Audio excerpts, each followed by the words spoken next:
Be me, Jordan, 26. Face like a default character in a video game before you move the sliders. Personality is essentially sorry for being in the way. Work at a sprawling industrial park in the armpit of the state. Official job title is SCU Integrity Associate, which means I count boxes. And then I recount the boxes because the computer doesn't believe the first count. It's not logistics. It's not supply chain management. It is glorified. Glorified warehouse housekeeping. Pay is okay. Benefits are non-existent. Vibe is fluorescent purgatory. Enter Alexis. 2 weeks after I start, she walks in wearing boots that look like they could curb stomp a tank. Short black hair, sharp jawline. Looks like she listens to bands that scream into microphones. I'm sitting at the one good ergonomic chair near the scanning station, eating a granola bar that is 90% sawdust. She stops, looks at me, looks at the chair, doesn't say a word. Just points a thumb behind her. I look behind me. Nobody there. Look back. She's still pointing. Move, she says. Voice isn't mean, just factual, like gravity. I stand up. Oh, did you need to? She sits, spins once, opens her laptop. Go find the stool with the wobbly leg, she says. Doesn't even look up. It builds core strength. I walk away holding my sawdust bar. That's day 1. Weeks pass. She isn't a bully in the high school movie sense. She's an auditor of my existence. I scan a barcode. Scanner beeps the happy beep. Alexis sighs from 3 feet away. Was that a confident beep? Jordan? It's a machine. It just beeps. Sounded hesitant to me. Scan it again. I scan it again. Better, she mutters, typing furiously. She starts correcting my paperwork before I even turn it in. Red pen everywhere. Circles my signatures. Adds notes like sign harder, or is this a signature or a cry for help? Leave my hoodie on the rack. She ties the sleeves into a complex nautical knot. Takes me 10 minutes to undo it while she watches, eating an apple, loudly. Crunch, struggle, crunch, struggle. You're welcome for the dexterity training, she says. Enter Denise, the unreasonable character. Head of employee wellness and synergy. 50-something, wears scarves that smell like patchouli and sadness. Has a poster in her office that says, "Your vibe attracts your tribe." She decides the warehouse has stagnant energy, calls a mandatory stand-up meeting at 7 a.m. Everyone is holding coffee, looking like death. Alexis is leaning against a pallet, looking bored. Denise claps her hands, rings a tiny Tibetan singing bowl. Ping. Okay, team. I'm sensing some blockages in the chakra of this sector. Forklift driver stares at her. We have blockages in the loading bay because the door is broken, Denise. No, Keith. That is a manifestation of your internal resistance. She turns to me. Jordan, you're very gray today. Very muted. I'm tired? No. You withholding your radiance. I need you to lead the breathing exercise. Panic sets in. Alexis snorts. He can't lead a breathing exercise, Denise. He holds his breath when he walks past microwaves. Denise smiles beatifically. Alexis, that is a projection of your own armor. Let Jordan bloom. I do not bloom. I hyperventilate slightly. Denise nods. Excellent release, Jordan. The dynamic shifts when Brandon transfers in. Brandon is 30.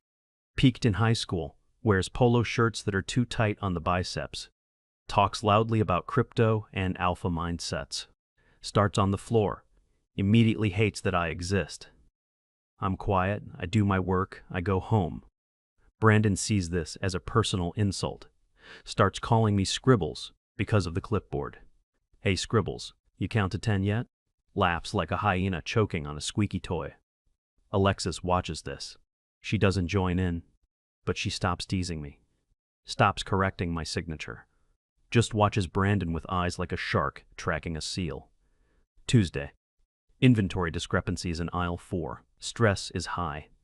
Denise is walking around, wafting sage smoke over pallets of industrial lubricant. Cleanse the space, she chants. Brandon bumps into me. Hard. Shoulder check. I stumble. Drop my scanner. Battery pack flies out, skitters across the concrete. Brandon stops, looks down at me. Watch where you're going, Scribbles. Spatial awareness. Look it up. I'm on my knees, grabbing the battery. Face burning. Sorry, I mumble. Speak up, Brandon barks. God, it's like talking to a ghost. Are you even real? He kicks the battery gently away from my hand. Oops. Suddenly, the air pressure drops. Alexis steps out from behind a shelf. She's holding a pricing gun like a Glock. Walks right up to Brandon. She's 5'6". He's 6'1". She looks down on him somehow. Pick it up, she says. Quiet. Deadly. Brandon laughs. Excuse me, sweetie. Mistake. The entire warehouse freezes. Even Denise stops waving the sage. Alexis takes one step closer, invades his personal space. I said, pick up the battery, put it in his hand, apologize. Or what? You gonna report me to her? Alexis smiles. It's not a nice smile. It's the smile of someone who knows where the bodies are buried because she dug the holes. No, she says. Heart is paperwork. I'm immediate. I will audit every single pallet you've touched since you got here. I will find every error. I will flag every timestamp gap. And I will make you look so incompetent that corporate will fire you just to save on printer ink. Brandon blinks. Looks around. Everyone is staring. He grunts, bends down, picks up the battery, shoves it at me. Here. Alexis doesn't move. And? Sorry, Brandon mutters. He storms off. Alexis watches him go, turns to me. I'm still holding the scanner. Wipe that off, she says. What? The scanner. It's dusty. Have some standards. She walks away. That night, I'm in my apartment. Garden level. View is a retaining wall and the tires of cars parked on the street, eating cereal for dinner because I forgot to buy groceries. Phone buzzes. Text from unknown number. Check your coat pocket. I freeze. Walk to my coat. Check the pocket. My favorite pen. The Metal Pilot G-207. I lost it 3 days ago. There's a sticky note wrapped around it. Handwriting is sharp, all caps. Stop losing your assets. Alexis. I stare at the phone. Save contact as Alexis. Stare at it again, change it to Alex. Feel safer. Next day. Work is weird. Brandon is avoiding me, but he's avoiding everyone. Denise corners me in the break room. Jordan. I sense a shift in the vibrational hierarchy. She's microwaving fish. Why do they always microwave fish? There was an incident, I say. Conflict is just love asking for directions, Denise says. I don't think Brandon loves me, Denise. He is mirroring your insecurity. You need to write him a letter of forgiveness. Burn it. Then mix the ashes with water and drink it. I'm not drinking ash water, Denise. Your gut biome is blocked by resentment. Alexis walks in, looks at Denise, looks at the fish. Denise, that smells like a low tide in Jersey. Denise beams. It's omega-3s for cognitive expansion. Alexis grabs my arm, literally grabs my bicep, drags me out of the break room. We're leaving. My lunch is in there. Your lunch is toxic now. Fish fumes. Come on. We sit on the loading dock, legs dangling over the edge, eating pretzels she produced from nowhere. Why'd you do that yesterday? I ask. She doesn't look at me, watching a truck back in. Do what? With Brandon? She chews, swallows.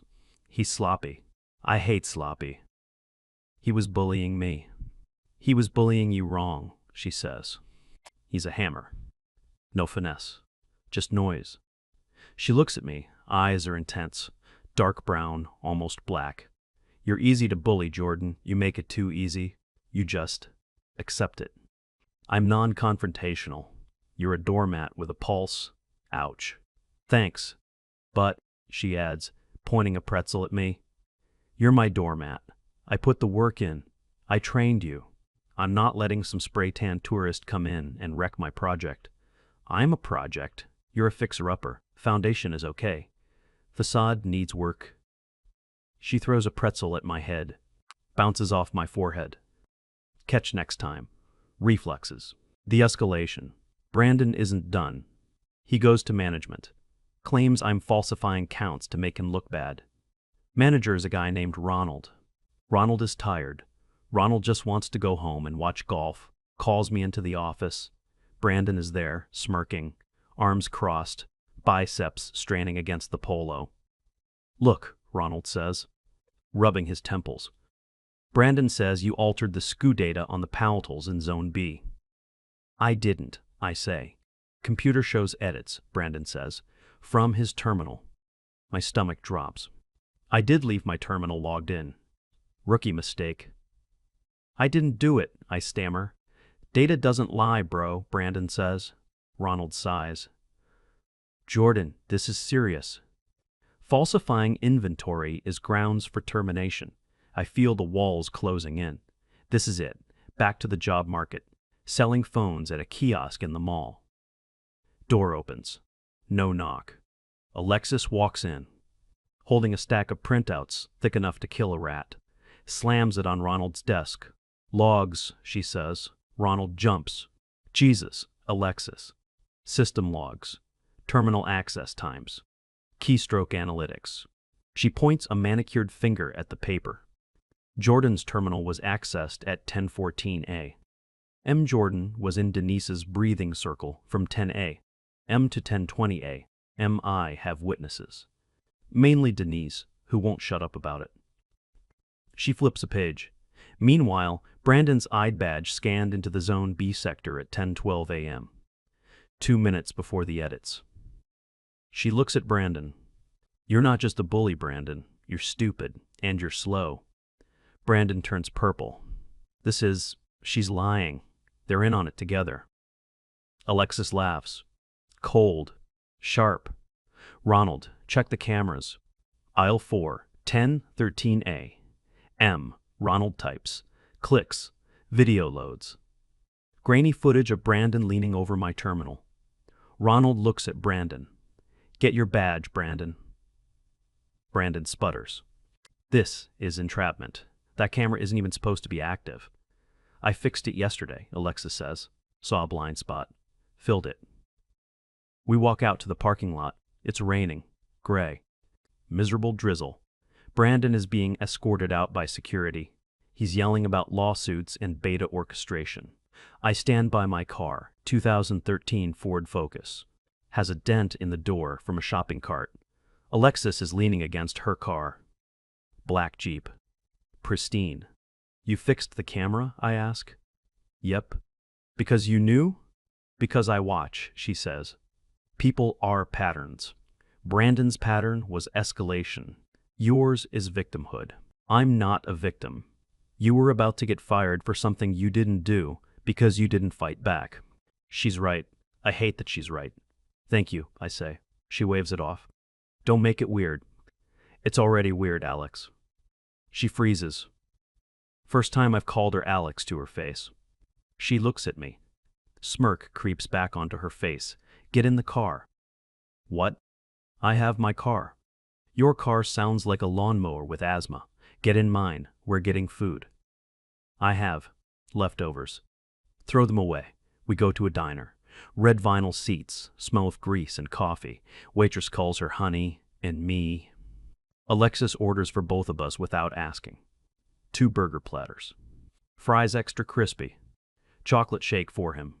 Coffee for me. Black. She looks at me. "You look like you need sugar." We eat. It's awkward, but not terrible. "So," I say, dipping a fry in the shake. "Don't do that. Disgusting." I do it again. She kicks me under the table. Hard. Shin bone contact. Ow. Listen to instructions. "Why do you care?" I ask. "Really?" "Why?" She puts her burger down, wipes her mouth with a napkin. Precise movements. "I grew up with 3 brothers," she says. "All like Brandon. Loud, stupid. Thought they ran the world because they could yell." She takes a sip of coffee. I learned how to break them down. Piece by piece. Logic. Observation. Finding the crack in the armor. She looks at me. Eyes soften. Just a fraction. "You're the opposite. You don't yell. You just take it. It's annoying." "So you defend me because I'm annoying?" "I defend you because you're my annoyingly quiet coworker. And I decide who messes with you. Nobody else." Territorial. Weirdly wholesome. but also terrifying. Phone rings. My mom. I hesitate. Alexis nods. Answer it. Don't be rude. I answer. Hey, Mom. Jordan, did you hear about Aunt Carol? The gallbladder surgery? No, Mom. Well, it's out. They put it in a jar. Anyway, are you seeing anyone? Deborah from church has a daughter who just got out of rehab. She's doing great. Alexis is listening. She can definitely hear. She reaches over, takes the phone out of my hand, puts it on speaker. Hello, Jordan's mom, she says, voice smooth, professional. Who is this? Mom asks, scandalized. This is Alexis. His logistics supervisor. Oh, a supervisor. Mom's tone changes immediately. Is Jordan in trouble? Jordan is performing adequately. However, he is currently in a debriefing meeting regarding asset protection. He cannot discuss dating prospects or gallbladders at this time. Mom is silent. Oh, well. Good for him, taking charge. Alexis hangs up, hands the phone back. Rehab daughter? Really? My mom has low standards for me. Clearly, we need to raise those. The bureaucratic nightmare. 2 days later, Denise calls us both in. Mediation session, small room, no windows, smells like lavender and desperation. Denise has a whiteboard, draws a circle, writes Jordan in it, draws a square, writes Alexis in it, draws a jagged line between them. This represents the friction of your energies, Denise explains. There is no friction, Alexis says. Brandon is gone. Efficiency is up 12%. But the emotional residue remains, Denise insists. Alexis, you have adopted a guardian archetype. Very maternal but aggressive, like a mother bear on Adderall. Alexis stiffens. I am not maternal. You ordered his lunch yesterday, Denise says, checking her notes. And you slapped a donut out of his hand because it was stale. It was stale. I saved him from gastric distress. Control issues, Denise writes on the board, turns to me. Jordan, you have accepted this dynamic, codependency. She writes codependency, misspells it, codependency. Alexis twitches. It's an E, Denise. Dependency. Denise ignores her. I want you to do a trust fall. No, we both say. Jordan, stand up, close your eyes, fall back. Alexis will catch you. I will let him hit the floor, Alexis says. To teach him gravity. That is not the spirit of the exercise. Denise is getting flustered. Her patchouli scent intensifies. Fine, I say. Let's just do it so we can leave. I stand up, turn my back to Alexis. You better catch me, Alex. 50-50 chance, she says. I close my eyes, lean back. Tipping point. Falling. Panic. Firm hands grab my shoulders. Stop me instantly. She didn't even struggle.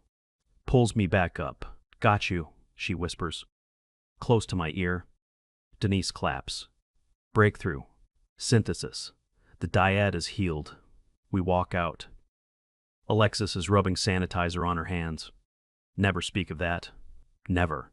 Months pass. Routine settles. Alexis is still sharp. Still corrects me. Still steals my chair. But she also brings me coffee. Black, terrible warehouse coffee, but she puts it on my desk. Fuel, she says.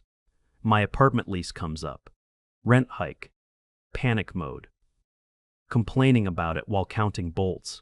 They want another $200 a month. I can't afford it. Alexis stops typing. Move. To where? A box under the bridge. My building has a unit open. 3rd floor. No elevator. Builds character. Is it expensive? I know the landlord. I'll bully him into a rate lock. You can't just bully landlords. Watch me. The move. Saturday. She shows up. Wearing yoga pants and an oversized hoodie that says NASA. Hair in a messy bun. Looks like a normal human. Weird. She judges my packing. Books in small boxes. Jordan. Physics. Did you fail physics? I have a lot of books. Nerd. She carries more boxes than I do. We get to the new place. It's nice. Cleaner than my cave. She lives 2 doors down. Don't come over unannounced, she says. I require solitude. Understood. But, she adds, pausing at the door, if you cook something that doesn't smell like sadness, you can bring me a plate. I make a decent lasagna. Prove it. The pivot. Winter hits. Warehouse is freezing. Heaters are broken because corporate won't pay for repairs. Everyone is in coats. I'm shivering. Checking inventory in the deep freeze section. Teeth chattering. Alexis appears. Wearing a parka that looks like it could survive Everest. Sees me shaking. Frowns. Unzips her backpack. Pulls out a scarf. Thick. Wool. Dark green. Throws it at me. Put it on. I'm okay. Your lips are blue. It clashes with your skin tone. Put it on. I wrap it around my neck. Smells like her. Coffee and something clean like rain. Warmth spreads. Thanks, Alex. She looks at me. Doesn't look away this time. We have an audit next week. Big one. Regional VP coming. I'll be ready. I know. I checked your work. It's adequate. High praise. Are you worried? I ask. She leans against the racking. No. I don't worry. I prepare. Pause. But if the VP gives you trouble, let me handle it. I can handle myself, you know. I know, she says, softly. But I'm better at it. The audit. Suits everywhere. Clipboards. Stress levels critical. Denise is handing out stress balls that are just painted rocks. Ground yourselves. VP is a guy named Sterling. Looks like he was 2000 3D printed by a hedge fund. Comes to my station. Checks the counts. Alexis is hovering, pretending to work. Watching. Sterling looks at my sheet. Looks at the bin. Discrepancy here, he says. Off by 2 units. I check. My heart rate spikes. No, sir. The system lag. It hasn't updated the poll from this morning. Sterling frowns. Excuses. Accuracy is binary, son. It's right or it's wrong. Alexis steps in. Smooth. Lethal. Actually, Mr. Rated. Sterling, she says, voice crisp. The system lag is a known issue. Ticket number 40592. Filed 3 months ago. Ignored by Regional IT. She holds up a tablet. Here's the timestamp of the poll. Here's the current count. Jordan is correct. The server is lagging. If you want accuracy, fix the infrastructure. Sterling stares at her. She stares back, unblinking. Permanent smirk, engaged. Sterling coughs. Right. Well, good documentation. Moves on. Alexis exhales. Winks at me. A literal wink. Got your 6, buddy. Ending. Shift ends. Dark outside. Snow is falling. Thick flakes. My car won't start. Battery dead from the cold. I'm sitting in the driver's seat, turning the key. Click. Click, click. Sigh. Headlights wash over me. Black Jeep pulls up. Window rolls down. Alexis. Get in. My car is dead. I can hear the solenoid clicking from here. Get in. I'll jump it tomorrow. I grab my bag. Lock the door. Climb into the Jeep. It's warm. Seat warmers on max. Music playing softly. Some indie band I don't know. We pull out onto the highway. Silence. Comfortable silence. I look at her. Profile illuminated by the dashboard lights. Sharp, guarded, brilliant. Hey, Alex? Yeah? Lasagna tonight? She smiles. Real smile. Yeah. Lasagna works. She speeds up. Changing lanes. Heading home. I look out the window. Snow blurring into lines. Life is a mess. Work is hell. Denise is crazy. But I'm warm. And I'm not alone. And for the first time in my life, I'm not just waiting for the next hit. I'm safe. TFW. The bully becomes the bodyguard. TFW. You realize you'd count boxes forever if she was the one checking the list?